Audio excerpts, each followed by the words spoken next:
Thomas's Train by Reverend W. Awdry. Thomas often grumbled because he was not allowed to pull passenger trains. The other engines laughed. "You're too impatient," they said. "You'd be sure to leave something behind." "Rubbish," said Thomas crossly. "You just wait. I'll show you." One night he and Henry were alone. Henry was ill. The men worked hard, but he didn't get better. Now Henry usually pulled the first train in the morning, and Thomas had to get his coaches ready. If Henry is ill, he thought, perhaps I shall pull his train. Thomas ran to find the coaches. Come along, he fussed. There's plenty of time, grumbled the coaches. He took them to the platform and wanted to run around in front at once, but his driver wouldn't let him. Don't be impatient, Thomas, he said. So Thomas waited and waited. People got in, the guard and station master walked up and down, the porters banged the doors, and still Henry didn't come.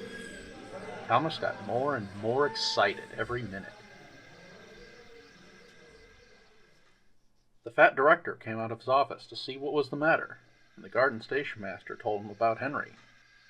"Find another engine," he ordered. "There's only Thomas," they said. "You'll have to do it then, Thomas. Be quick now." So Thomas ran around to the front and back down on the coaches, ready to start. "Don't be impatient," said his driver. "Wait till everything is ready." But Thomas was too excited to listen to a word he said. What happened then, no one knows. Perhaps they forgot to couple Thomas to the train. Perhaps Thomas was too impatient to wait till they were ready. Or perhaps his driver pulled the lever by mistake.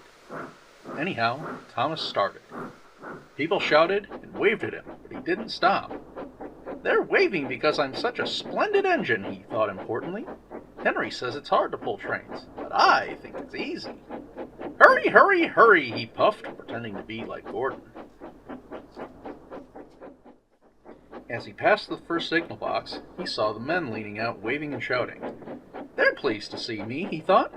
"They've never seen me pulling a train before. It's nice of them to wave." And he whistled, "Peep, peep, thank you," and hurried on. But then he came to a signal at danger. "Bother," he thought. "I must stop, and I was going so nicely, too. What a nuisance signals are." And he blew an angry peep, peep on his whistle. One of the signalmen came up.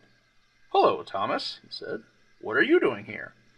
"I'm pulling a train," said Thomas proudly. "Can't you see?" "Where are your coaches, then?" Thomas looked back. "Why, bless me," he said, "if we haven't left them behind."